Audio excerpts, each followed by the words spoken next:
dicen los que Vicky Lamas, que es Victoria nuestra community manager. Bien. Federico Vargas. Fede Vargas, saludamos, genio, la Como paciencia que nos operador, tiene. una paciencia nos tiene. Y bueno, y Mariana Moretti. Y la licenciada Andrea Maciel. Acá estamos. Que nos tiramos como flores. todos los jueves. Como todos los jueves, invencible, implacable, con una agenda explotada de entrevistados. Por suerte, los últimos tiempos muy bien. Excelente. Tenemos ya agenda, ya tenemos invitados para más adelante, cubierto todos los jueves. Cubierto, estamos muy contentas. Aparte, lo que más nos gusta, vamos a decir al público, el backstage. Sí. Nos juntamos en una confitería de la Ciudad de La Plata, disfrutamos. Hacemos la producción, hacemos los la jueves producción antes, así que bueno. La disfrutamos. Es un espacio que disfrutamos, no solamente acá, sino también en la previa. En la previa, para que sepan que hay mucho trabajo y estudiamos. Bueno, ¿algo para comentar, Andrea? Sí, bueno, tenemos Juntos por Tommy, que es un caso especial de la Ciudad de La Plata, de 14 años, que tiene un caso de leucemia rara y que el tratamiento es en Italia. Se está haciendo una campaña, bueno, ahí lo estamos mostrando Juntos por Tommy. Estamos mostrando. Mostrando, sí. Y bueno, ya hizo la primer parte del tratamiento, viajaron a Italia con la mamá porque se hizo una colecta y pudieron, por suerte, poder hacer la primera parte, y ahora necesitan una segunda parte, entonces la colecta sigue. Bien. A todos aquellos que nos están escuchando y pueden colaborar, por menos que sea, siempre es bienvenido. Los argentinos somos solidarios y hay un canal de Instagram que él mismo escribe. Él mismo, ¿no? Su canal de Instagram es @juntosportommy. Y después el alias es Juntos por Tommy 2025. Para hacer las transferencias. Bueno, que es la mamá. Es la mamá Patricia Andrea Villoslada. Perfecto. ¿Sí? Así que a nuestro público, a nuestros oyentes, que nos solidarizamos, siempre amor por el otro. Y vamos Tommy, vamos, que va a sos salir joven, adelante. y vamos, y ya lo decretamos y le pedimos a Dios también. Bueno, gracias Andrea, fantástico. Bueno, bárbaro. Bueno, damos lugar al siguiente entrevistado, sí. Puede ser Fede, que nos está escuchando, ya lo invitamos. Qué calor que hace hoy. Ay, sí. Vino la primavera, bueno, era hora. A ver el entrevistado. ¿Cómo estamos? Hola, Gabriel. Está. Bien, un placer. Hola, ¿qué tal? ¿Me escuchan? Sí, perfecto. Ahí estamos, perfecto. Impecable. Bueno, quienes te hablamos es Andrea, que está a mi derecha, no, a mi izquierda, bueno, depende de la pantalla. Sí. Y Mariana, un placer, estimado Gabriel, Noel, nos hablaron muy, muy bien de vos. Bueno, espero estar a la altura de las expectativas. Muchas gracias a ustedes por la invitación. Bueno, en primer lugar te cuento cómo nos manejamos. Andrea hace la presentación de cada entrevistado y empezamos esta entrevista. ¿Te parece? Me parece perfecto, dale. Bueno, hoy nos acompaña Gabriel Noel, es antropólogo de la Universidad Nacional de La Plata, es doctor en Ciencias Sociales de la Universidad Nacional de General Sarmiento. También es investigador del CONICET en el Laboratorio de Neuroingeniería del Instituto de Tecnologías Emergentes y Ciencias Aplicadas de la Universidad Nacional de San Martín. También es docente de muchas universidades y bueno, públicas. Y ahora públicas y ahora bueno, su currículum es mucho más extenso, pero en la charla nos va a contar él toda su trayectoria, que es muy amplia. Bueno, fantástico. Gracias, Andrea. Bueno, un placer, Gabriel. Ante todo queremos agradecer, y hay que reconocer a Daniela Andrés y a Nahuel Sucre, que hicieron la gestión para... Sí. Hicimos un ciclo con algunos de tantos proyectos e investigadores de la UNSAM, ¿no? Sí. Así que nos sacamos el sombrero. Sí, hace tres jueves. Bueno, muchas gracias. Sí, hace 3 jueves que venimos haciendo un ciclo con distintas experiencias que están transitando en la UNAC, grupos interdisciplinarios. La verdad que nos hermoso. honra y son un orgullo. Sí. Titanes, son los guerreros de hoy, los investigadores y docentes de las universidades públicas. Entre ellas Andrea es de la UNAG, docente de la UNAG, así que primero de mi lado los felicito. Bueno, Gabriel, arrancamos. Realmente estamos muy expectantes de esta entrevista porque antropólogo, explícanos un poquitito cómo es tus orígenes, tus inicios desde la antropología social y interactuar con lo interdisciplinario y la ingeniería. Y la ingeniería, ¿no? Porque está en el laboratorio de neuroingeniería. Contanos para arrancar. Bueno, a ver, yo tuve una formación, como ustedes dijeron, ahí en la Universidad Nacional de La Plata, en el museo. La formación en el museo ya es, digamos, tiene una impronta bastante interdisciplinaria, porque recoge un poco una antigua tradición en antropología que vinculaba, por un lado, lo que es la antropología social y cultural con la arqueología y con la antropología biológica. Entonces yo tuve una formación bastante generalista, como naturalista también. En el primer año tuve materias de zoología, de botánica, es decir, que el mundo de las disciplinas vecinas, que no son específicamente ciencias sociales, no me es ajeno. Después, obviamente, por la presión hacia la especialización, las ciencias en este momento son asuntos muy complejos, con muchos temas que requieren una especialización más o menos temprana. Me fui dedicando a la antropología social. Me especialicé en antropología social, mejor dicho, la orientación que elegí en la carrera de grado fue antropología social, y después hice un doctorado en ciencias sociales. Y durante casi 20 años, un poquito más, hice una carrera muy clásica como antropólogo social, con distintas agendas. Hice antropología de la violencia y del conflicto, después trabajé durante mucho tiempo en antropología de la moral, es decir, en cómo utilizan las personas categorías morales para hacerse cosas entre ellas, generalmente malas. Y después mi última agenda como antropólogo social tuvo que ver con las ciudades medianas y pequeñas, ¿no? Con qué especificidad tiene una ciudad cuando no es una metrópoli, sino una ciudad de menos de cientos de miles de habitantes. Y en un momento, digamos, me encontré que mi curiosidad me llevaba por otros derroteros, es decir, tengo una curiosidad bastante inquieta. Normalmente esa curiosidad se satisfacía cambiando de agenda, y hubo un momento que no me alcanzó con cambiar de agenda, sentí que estaba en un impasse, que no se me estaban ocurriendo cosas nuevas, y ahí, digamos, había una relación de larga data con Daniela Andrés y con su laboratorio. Nos habíamos conocido en un espacio que la Universidad de San Martín está llena de espacios que fomentan el encuentro interdisciplinario. Había un interés de trabajar juntos, pero al menos de mi lado no encontraba la manera, porque evidentemente no veía forma de vincularme con gente que hace ingeniería biomédica o que hace neurociencias. Pero hubo un momento en que tomé la decisión de intentar trabajar con ellos, entonces nos vinculamos a la espera de que surgiera alguna agenda, algún problema que permitiera poner mis conocimientos al servicio de lo que se hacía en el laboratorio.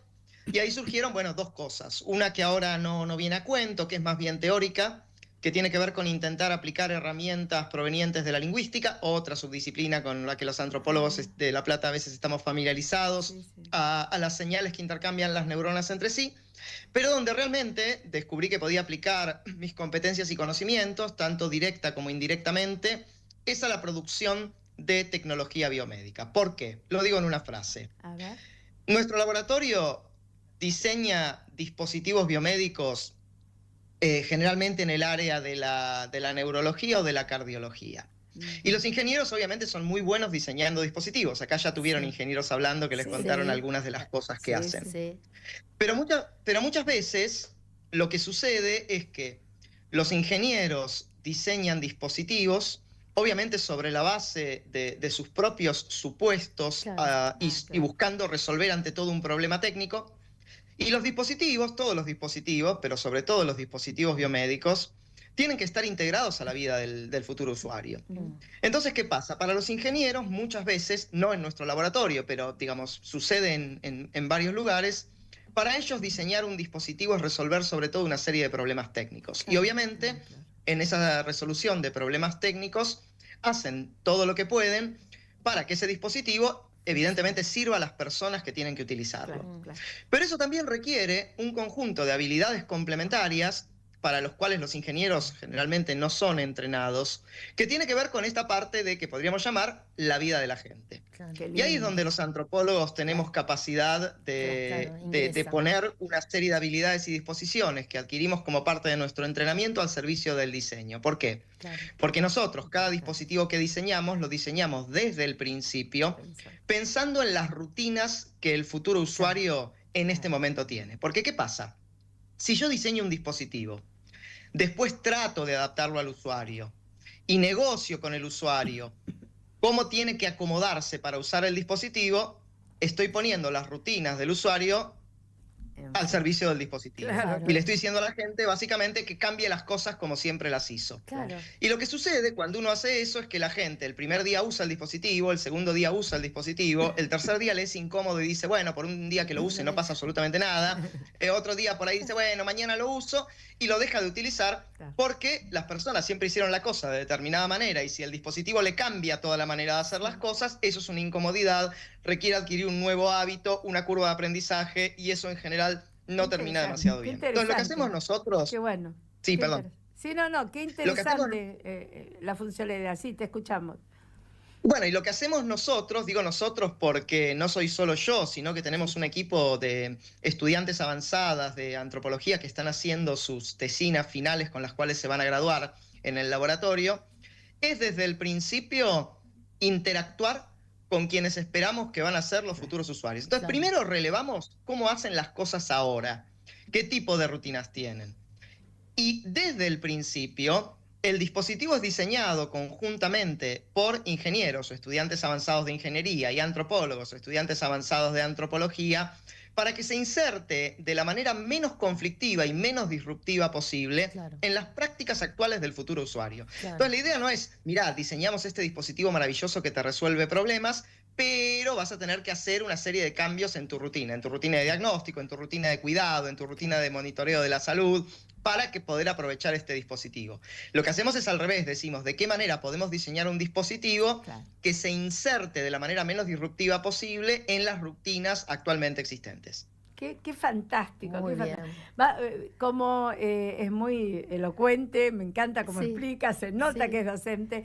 Ahora vamos a algo que nos inquieta, o sea, nos interesa saber el proyecto del hospital, porque el proyecto... Dos cosas leímos. ¿Qué leímos? El Hospital Garrahan. El Hospital Garrahan sobre cardiopatías congénitas. Entendemos que están asociando lo que venís explicando, algún dispositivo están creando. A ver, contanos un poquito. La verdad que tenemos 20.000 preguntas.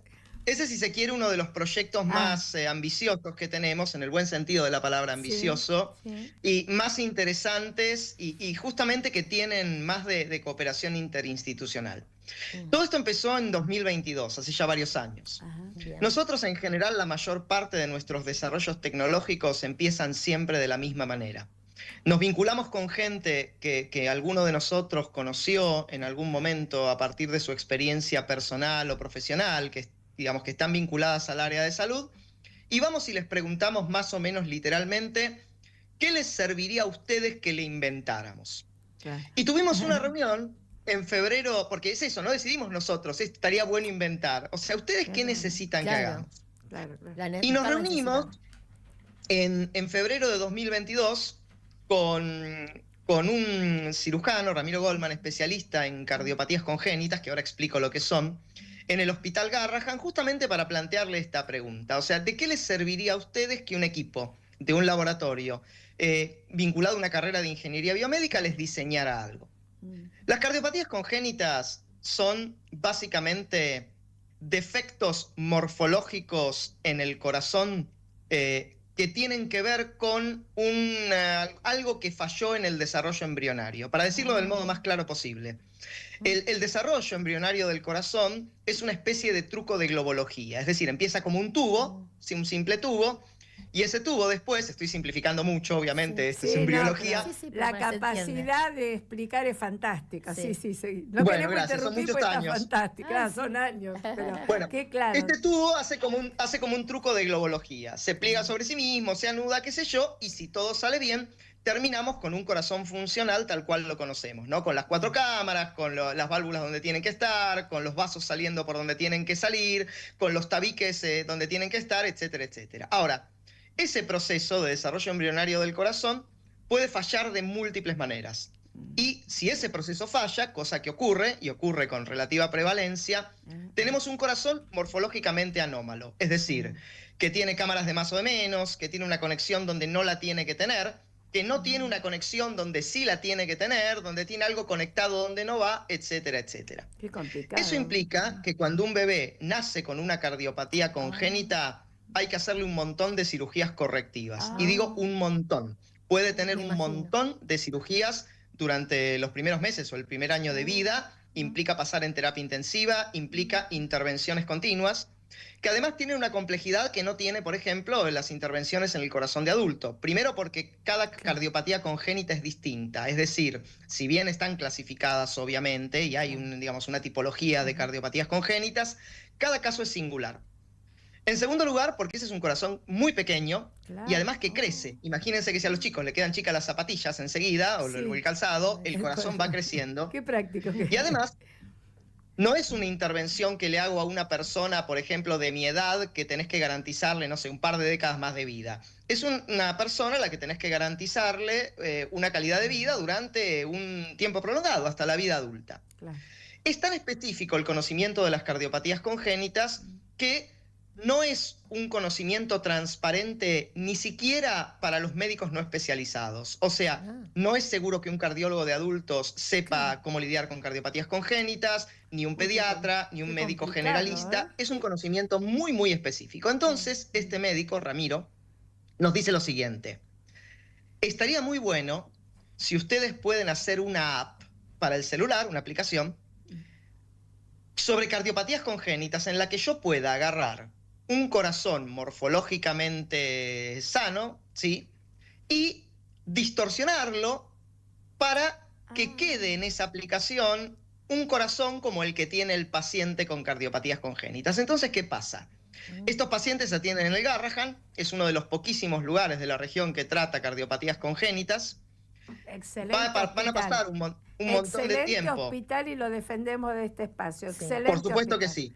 Por supuesto que sí. No hay otro lugar. O sea, no importa que tengas mucha plata, poca plata, que seas rico, que seas pobre, que seas de bueno. El único lugar donde podés tratarte esto, en principio, bueno, hay otros, pero el principal es el Garrahan. Exacto. ¿Sí? Exacto. Y, por supuesto, no voy a decir cómo están precarizados y atacados y acosados y difamados estos médicos. Sí, no viene al caso, pero todos lo sabemos y hay que decirlo. No, pero hay que decirlo porque es innecesario. No está en discusión. No está en discusión. No está en discusión.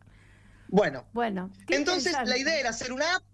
En esa app yo puedo agarrar un corazón y, por ejemplo, distorsionarlo, voy a usar una palabra que no corresponde, pero para que se entienda, para que quede un corazón como el que tiene el paciente. Entonces, cuando el paciente, después de muchas intervenciones quirúrgicas, de mucho tiempo en terapia intensiva, se le da el alta del Garrahan y vuelve a su provincia, a su país, a su ciudad, a su barrio de origen, puede llevarse un modelo de su corazón y de las intervenciones que le hicieron en la aplicación y mostrárselo, por ejemplo, al pediatra, al médico del centro de salud. Y ahí sí, el médico que ve esa aplicación tiene una idea de qué pasaba con este corazón y bueno, esa es la idea original. Claro, bien. Entonces dijimos, bueno, sí, es buena idea, puede hacerse. Salimos a buscar hay una serie de becas para los estudiantes de grado de ingeniería que le permiten hacer cosas como esta. Salimos a buscar becarios o becarias que quisieran hacer este proyecto como parte de su proyecto final de carrera.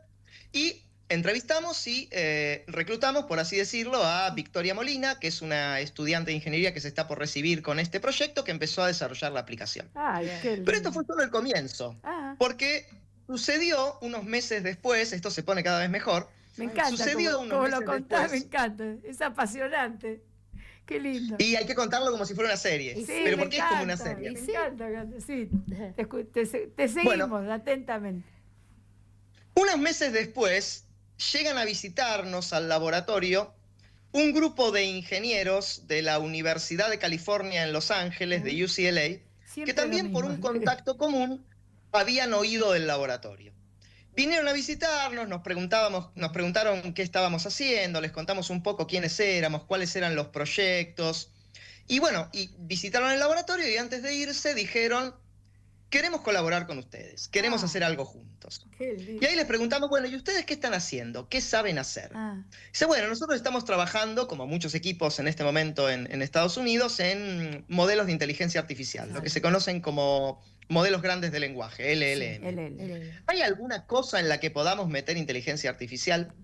Entonces ahí nosotros pensando dijimos, a ver, ¿qué pasa si a esta aplicación, que originalmente era un simulador, digamos, de cardiopatías congénitas, lo complejizamos y lo utilizamos como parte del proceso de alta terapéutica? Y explico qué quiere decir esto. Cuando al paciente, que es un bebé, se le da el alta, ese paciente, como les dije, ha tenido muchísimos tratamientos y muchísimas intervenciones quirúrgicas y de otro tipo. Estuvo en terapia intensiva mucho tiempo. Lo que hace el equipo que le da el alta, que pertenece a una unidad del Hospital Garrahan que se llama Condiciones Crónicas Complejas, en las cuales hay pediatras, cardiólogos infantiles, está también en ese proceso de alta el equipo de enfermería de la Unidad de Cuidados Intensivos 35, que es la terapia intensiva donde tienen a esto. Bueno, un equipo interdisciplinario de profesionales de la salud, médicos y enfermeros. Cuando le dan el alta, lo que hacen básicamente es preparar una especie de taller a medida donde le dan a las personas al cargo del cuidado de este bebé, que pueden ser la madre, el padre, ambos parientes, cualquier adulto que esté a cargo, que les recuerdo que como el Hospital Garrahan es de referencia en todo el país y la región, pueden ser personas de cualquier clase social, cualquier nivel educativo, cualquier lugar de la provincia o del país, o sea, todo el ámbito de diferencias sociales que se puedan imaginar. Se les da un taller a medida donde se les da un cuaderno que además se les explica en persona, donde están todas las instrucciones que tienen que seguir para el cuidado de su bebé intervenido después del alta, los signos de alarma, la medicación, los procedimientos de limpieza de las heridas quirúrgicas, las ostomías, porque generalmente pueden tener una traqueotomía, todo eso exige cuidado, la sonda nasogástrica. Es literalmente un cuaderno grueso. Ahora, yo les digo, Andrea y Mariana, imagínense ustedes la escena, yo tengo hijos, digo, y me pongo en ese lugar. Somos mamás, están dándole el alta a tu bebito, al que estuvieron operando durante un montón de tiempo, le salvaron la vida, le reconstruyeron el corazón. Te están dando un montón de instrucciones complicadísimas que abarcan básicamente todos los aspectos del tratamiento de ese bebé que recibe el alta. Y yo me pongo en ese lugar y digo, yo como padre lo único que podría estar pensando en ese momento es, mi hijo se va a morir y se va a morir por mi culpa porque no me voy a acordar de todo esto, no lo entiendo, no lo sé. Estaba pensando eso, un cuaderno son las 24 horas de tu bebé por día. Completamente. Claro. No, y además no sabés, los talleres son excelentes, no sabés, o sea, no voy a hablar de la formación, no solo profesional, sino la experiencia y la formación humana que tienen los profesionales del Garrahan, son los mejores del mundo, o sea, los talleres los diseñan a medida, le meten un trabajo, no es que es una cosa, viste, así, tipo de línea de fábrica que sale igual para todos, lo arman, se reúnen, contienen a la gente, bueno, podría estar todo el día hablando del trabajo que hacen, que es realmente irreemplazable.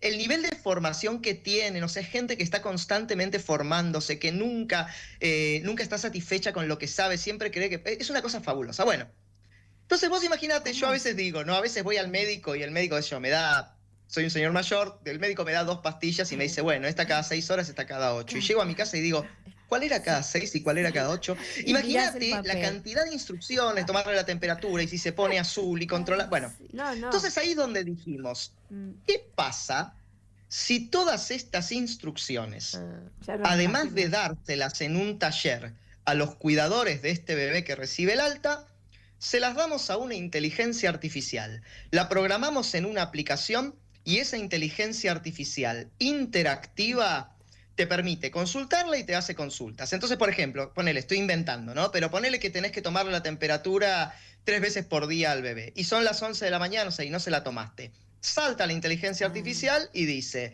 che, ¿le tomaste la temperatura hoy? Además, de acuerdo al nivel educativo, te habla distinto nuestra inteligencia artificial. Ahí hay trabajo antropológico también. No es igual para todos. Ahí el trabajo antropólogo social, clarísimo. Clarísimo. Ahí hay trabajo antropológico. Claro, porque entonces todos tienen... Sabe tu nivel educativo por tu historia clínica y te calibra las interacciones, te cambia de lenguaje. Entonces te dice, che, ¿le tomaste la temperatura a tu nene hoy? No. Bueno, andá y tomásela que te espero. Decime cuánto es. O, por ejemplo, decís, la verdad que me parece que mi bebé está azul. A ver, sacale una foto. Entonces la IA te dice, no está del todo azul, o sí, llévalo inmediatamente. O, por ejemplo, se le sale la sonda nasogástrica y decís, bueno, ¿qué iba, por adelante o por atrás de la oreja? Para que te muestro el video de cómo ponérsela. Entonces, pero qué fantástico. Antes eso se resolvía a veces con consultas por WhatsApp a los médicos, que encima de trabajar 24 horas al día, les dan el WhatsApp a la gente, les contestan. Y hay cosas que sí requieren intervención médica. Obviamente la IA no te da, digamos, si la condición se agrava te va a decir consultar al centro de salud. Claro. Pero hay consultas de rutina con cómo se pone la sonda nasogástrica, o tiene esta fiebre, es mucha o es poca, debería preocuparme, es lo que se llama el semáforo, ¿no? Signos de advertencia, que podés entrenar a una IA con eso y que la IA funcione para interactuar. Entonces el siguiente paso en nuestra aplicación es, una vez terminado este simulador, entrenar una IA. O sea, por ahora este simulador está vinculado a una aplicación que está desarrollando esta estudiante avanzada que dije, Victoria Belén Molina, que tiene recordatorios, o sea, todavía no tiene IA, porque también parte de este proyecto es ver qué tanto agrega la IA en términos de cumplimiento y en términos de liberar de estrés a las personas. Hay una versión sin IA y en el futuro inmediato, estamos entrenando una versión con IA. Y una última cosa digo sobre esto porque es importante. Cuando nosotros empezamos bueno, llevamos esta idea al hospital y fue una de esas coincidencias maravillosas, porque cuando nosotros fuimos tímidamente y nos reunimos por primera vez con este equipo de condiciones crónicas complejas y les dijimos, ¿a ustedes les parece que tiene sentido hacer esto con una IA? O nos mostraron un diálogo de WhatsApp que habían tenido entre ellas la semana anterior, donde te preguntaban, che, ¿no se podría hacer esto con IA? Así que fue, digamos, uno de esos encuentros maravillosos y mágicos, donde lo que ellas estaban buscando hacer era lo que nosotros queríamos hacer. Y a partir de ese momento nos empezamos a reunir todas las semanas con el equipo de condiciones crónicas complejas. Victoria, que es la estudiante de ingeniería, y las dos estudiantes de antropología que están trabajando en el proyecto, que se llaman María Otero y María Sol Sayago. Y a partir de ese momento empezamos a trabajar. Y ya en este momento la aplicación tiene una primera versión funcional, sin IA, la estamos entrenando, digamos, es una versión sin IA mientras se entrena la IA, que ya está haciendo, la estamos mostrando en las salas de espera, se la estamos mostrando a los futuros usuarios, también esto, ¿no? Para poder incorporar la experiencia. Y la última cosa que quería decir sobre... Crear la cultura. Y la última...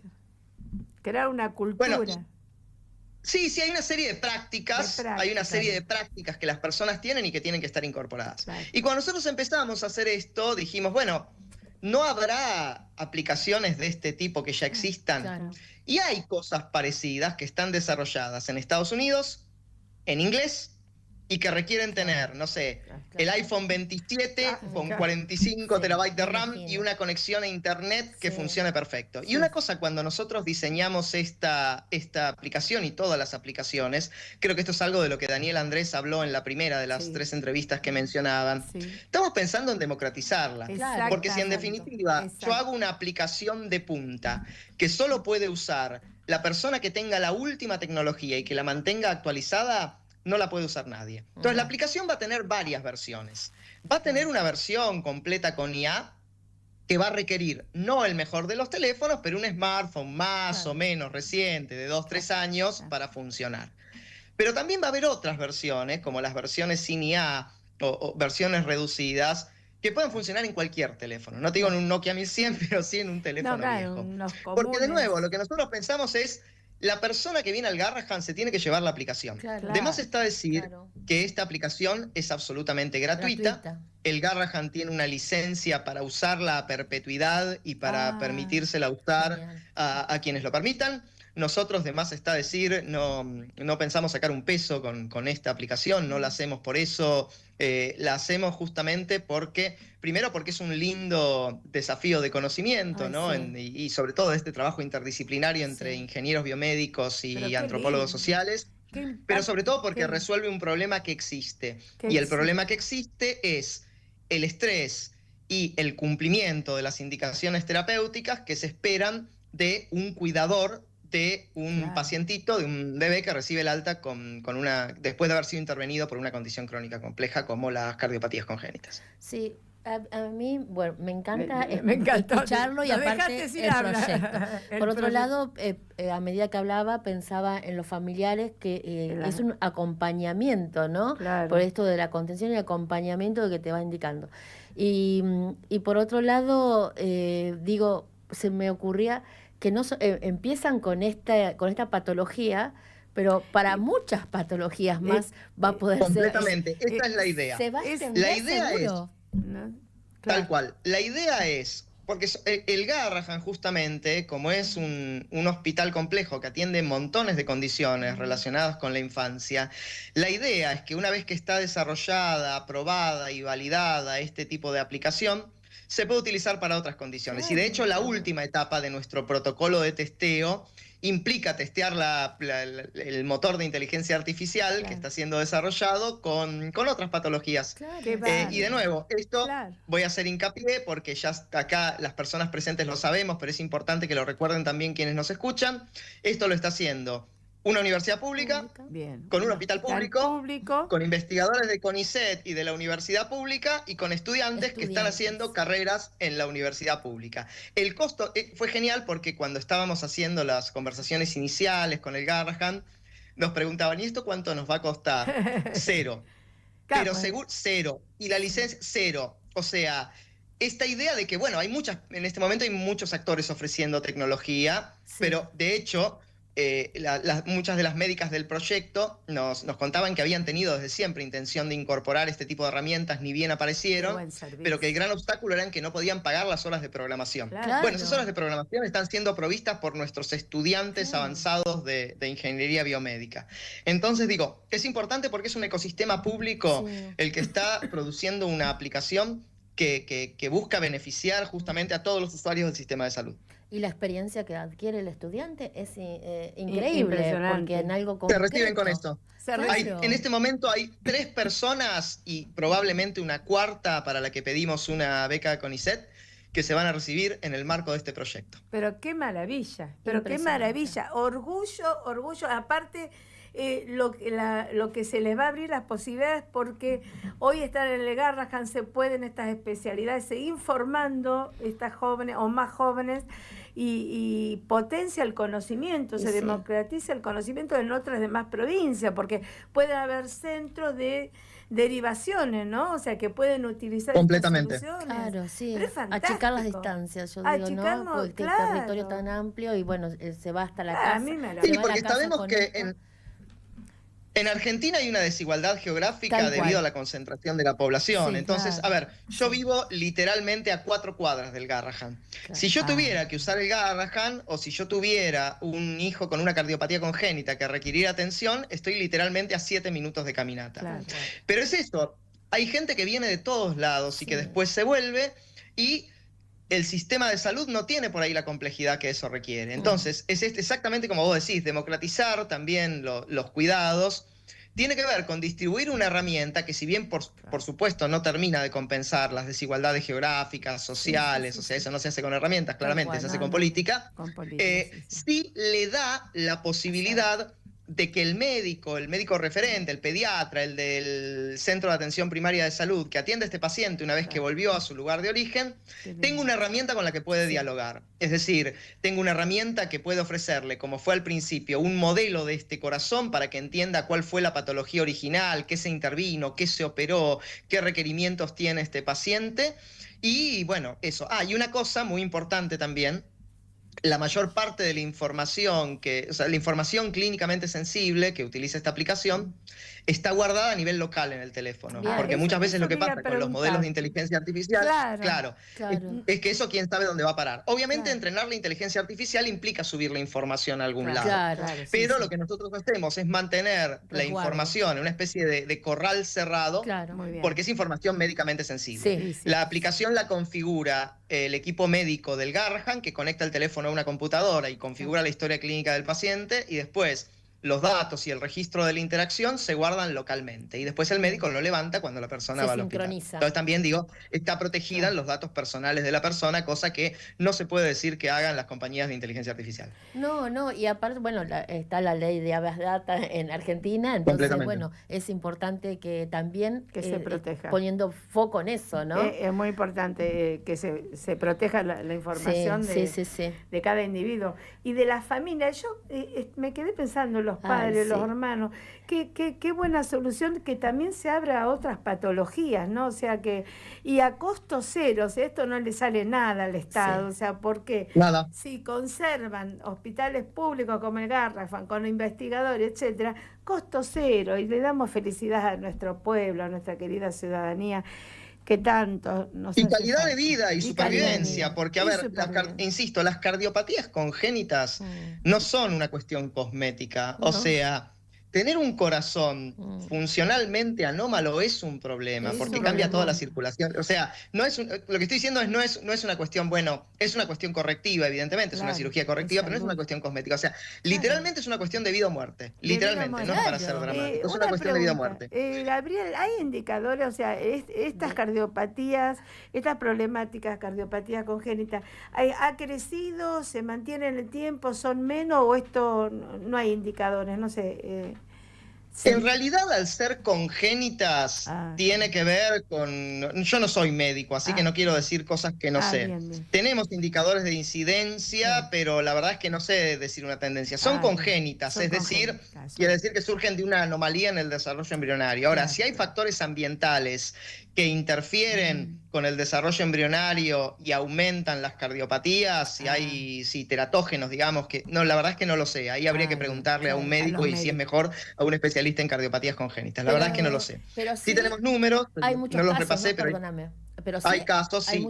Es más alta de lo que se cree. De hecho, es evidencia anecdótica, así que no se puede usar como evidencia porque es anécdota. Sí. Pero muchas veces que yo doy esta charla, cuando la he dado, por ejemplo, a alumnos míos, alumnos de la Facultad de Introducción a la Antropología, en una clase de 50 personas, al final se me acercan 2 y me dicen, yo tuve cardiopatía congénita, profe. Está bien, es anecdótico, no es evidencia, pero digo, 2 de 50 es un montón. No es esa la prevalencia, pero quiere decir que cuando empezás a bucear te encontrás con gente con cardiopatías congénitas.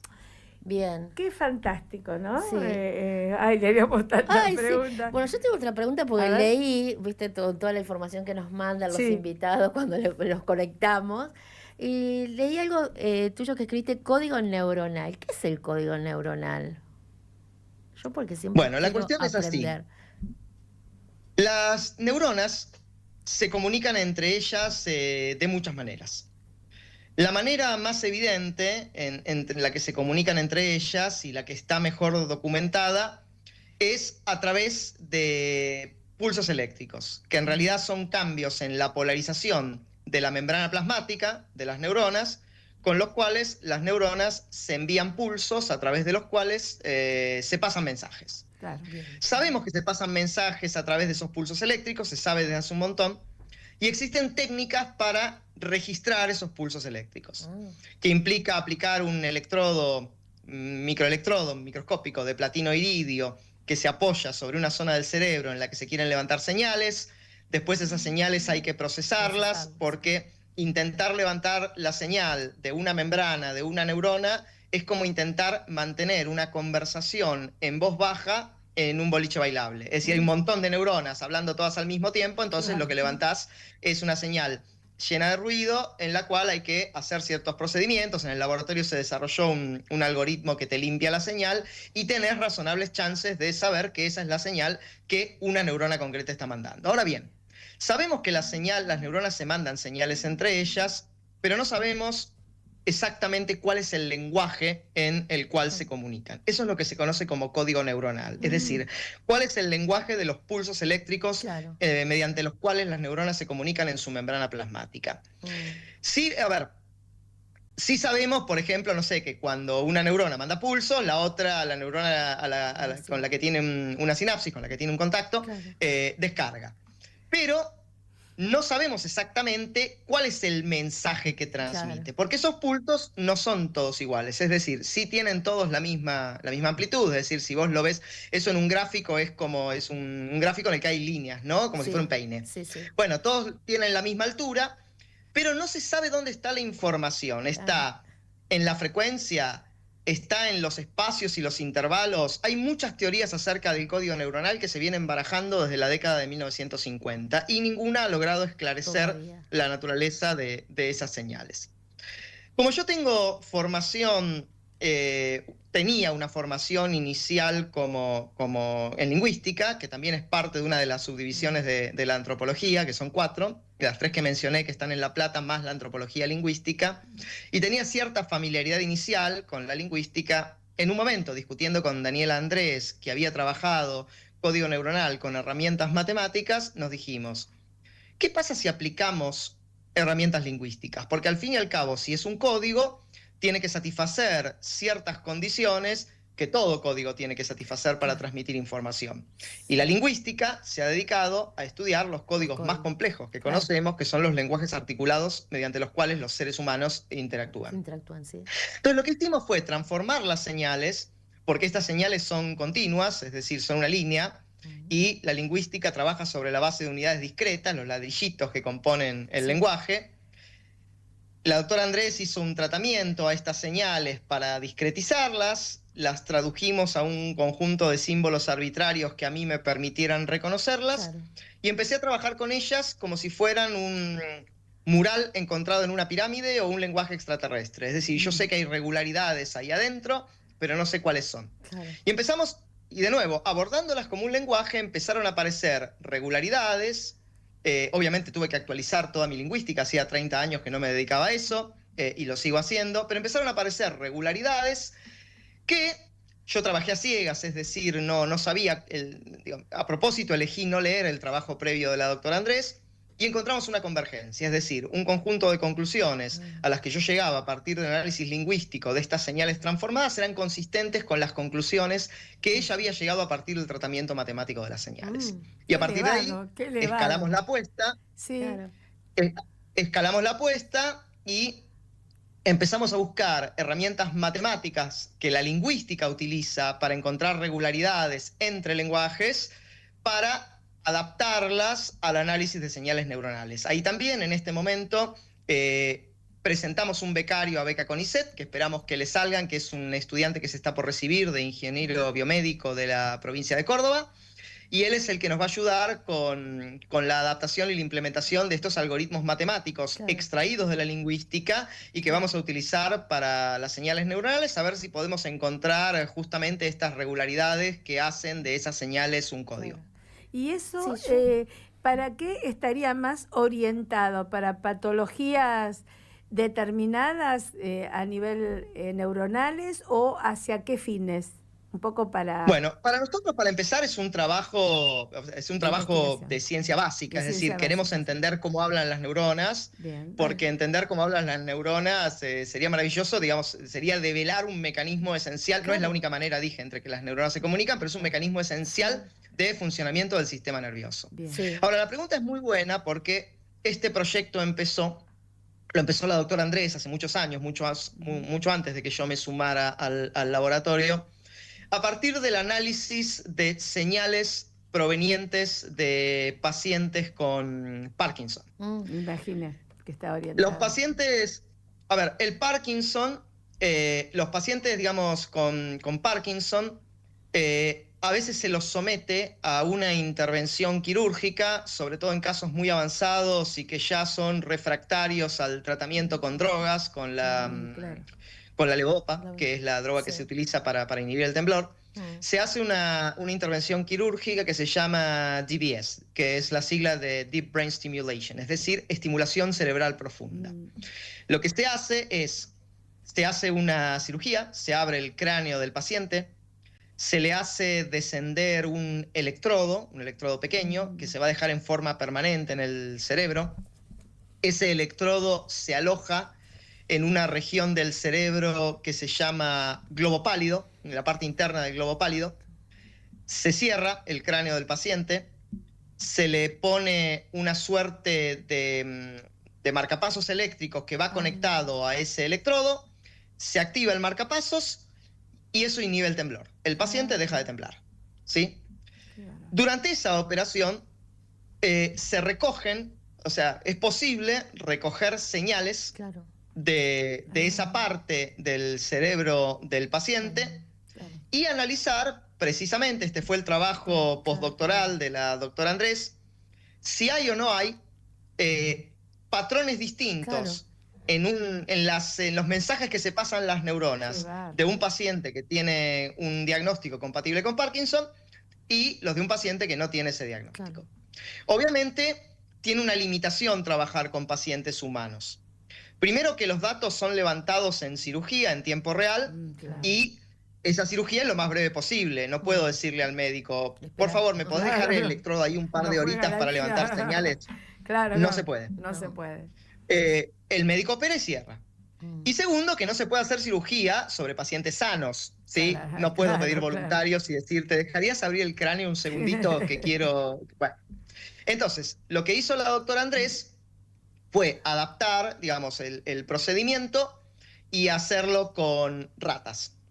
A las ratas se les puede inducir mediante un tóxico condiciones compatibles con Parkinson. Simular, claro. A la rata sí la puedo dormir y tener dormidita, cómoda, todo el tiempo que necesite. Y puedo levantar datos comparativamente de ratas con Parkinson inducido y de ratas sin Parkinson inducido. Y esas señales las puedo comparar. Entonces, una parte importante de su proyecto, que yo después heredé cuando me sumé a él, es justamente comparar la especificidad de las señales de los pacientes o de las ratas con Parkinson respecto de las normales. Y es muy interesante porque esto permite también explicar mejor de qué se trata el código neuronal. Cuando el médico le pone el electrodo al paciente y activa esa especie de marcapasos que envía corriente a través del electrodo al globo pálido parte interna, yo sé qué le está diciendo el electrodo a las neuronas. Le está diciendo quieta, quieta, quieta, quieta, quieta. Pero no sé cómo se lo dice. Un ejemplo que nosotros siempre utilizamos, porque es muy gráfico, es, supongamos que yo voy a un país cuyo idioma no hablo. No sé, voy a Indonesia. Sí. Y veo que en un bar, un indonesio le dice al mozo indonesio una cosa que no sé qué es, sí. Y el mozo indonesio asiente y le trae un café. Sí. La deducción es obvia, le pidió un café. Repito. Pero no aprendí cómo se dice tráeme un café en indonesio. Claro. Sí. Eso nos pasa con las neuronas. Sí. Nosotros sabemos que estimulando ciertas neuronas del cerebro con corriente eléctrica de determinadas características, le pasan un mensaje. Claro. Y ese mensaje es no tiembles. Sí. Ahora, ¿cómo hacen las neuronas para decirse la una a la otra no tiembla? Estoy simplificado, pero esa es la idea del código neuronal. Es decir, sabemos bastante funcionalmente del sistema nervioso. Sabemos cómo sí, qué buen ejemplo. Mientras que vas, viste mi cabeza abuela, con el tema de ciencias de datos, de encontrar patrones, permanentemente busco patrones en todas las cosas, ¿no?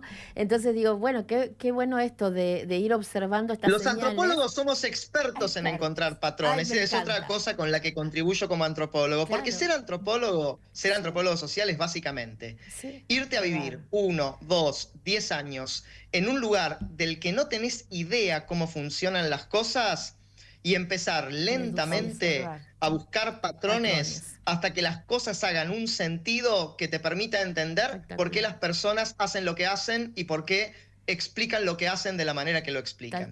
O sea, esta idea de buscar patrones, que también es la idea que subyace a la lingüística, es absolutamente central en el entrenamiento antropológico. Qué bueno, qué bueno. Esta entrevista nos está quedando corta, estamos llegando al tiempo final y entre nosotras dos ya tenemos ganas de vuelo. Volamos un poquito. Qué fantástico, que la importancia del antropólogo, el trabajo que están haciendo, toda la parte del código neuronal, que nosotros dijimos, ¿qué será lo del código neuronal? Pero clarísimo claro, la explicación. Sí. El tiempo es tirarnos, ya estamos llegando al final del programa, Gabriel. Es fantástico. Nosotras reivindicamos que en cada programa el rol de los investigadores, de los hospitales públicos, de las universidades, de la educación en sí, ¿no? Que este país lo sacaríamos adelante, un poquito de amor y sinergia con el otro, ¿no? Hoy lo hablábamos. Sí. Gabriel. Solo me queda agregar que yo hice toda mi carrera profesional en el sistema público. Hice mi grado en una universidad pública, mi doctorado en una universidad pública, en una universidad argentina, no lo hice en el extranjero. Soy investigador en una universidad pública, la Universidad Nacional de San Martín, y del sistema público de investigación que es CONICET. Así que todo esto que hacemos lo podemos hacer porque un sistema público de educación superior y de fomento a la actividad científica que invirtió en personas como yo y en cosas como las que hago. Sin ciencia no se puede crecer en un país, sin investigación no se puede crecer. Nunca, de la manera que queremos ser soberanos es así, de esa manera. Gabriel, Andrea, terminamos. Un mensaje que nos dejar a la audiencia. Ya cerramos la nota, a ver. Sí. Bueno, saber más es siempre mejor que saber menos. E incluso las cosas que investigamos, que parece que no sirven para nada, nunca se sabe para qué pueden servir. Bien. La discusión entre ciencia básica y ciencia aplicada es estéril, porque la mayor parte de las tecnologías que utilizamos hoy, desde este celular que estoy utilizando para comunicarme con ustedes, hasta la identificación de enfermedades con análisis de ADN, fueron hechos sobre la base de cosas que en el momento que se investigaron no servían para nada. Así que la ciencia hay que financiarla y hay que financiarla toda. Y si hay ciencia útil o inútil, es una discusión que solo pueden dar las personas que no tienen idea de qué es o cómo se hace la ciencia. Tal cual. Totalmente, de acuerdo. Sí, celebramos esta conclusión. Sí, con todo adherimos. se aprende, es así. Sí, adherimos. Solo pueden opinar los que no saben. Sí, bueno, ¿qué va a ser? Dios. Gabriel, un placer. Gracias por tu tiempo. El placer es todo mío. Pero excelente. Ay, Me da ganas de ir a una de las clases de él. Y vamos a ir, me Podríamos parece. ir allá. A mí que me en una encanta. universidad pública y gratuita pueden venir cuando quieran. Por Claro. eso, somos egresadas de la Universidad Nacional Sí. de La Plata, así que somos colegas. Bueno, gracias. Bueno, les agradezco yo la invitación, les agradezco el espacio y les agradezco el trabajo. Gracias, Muchas gracias. Muchísimas gracias. Nos vemos. Nos vemos. Ay, pero qué placer. Bueno, terminamos. Qué placer esta entrevista. Hermoso. Habló solo. Nos dio clase magistral. No, pero muy didáctico y muy interesante. claro para hablar.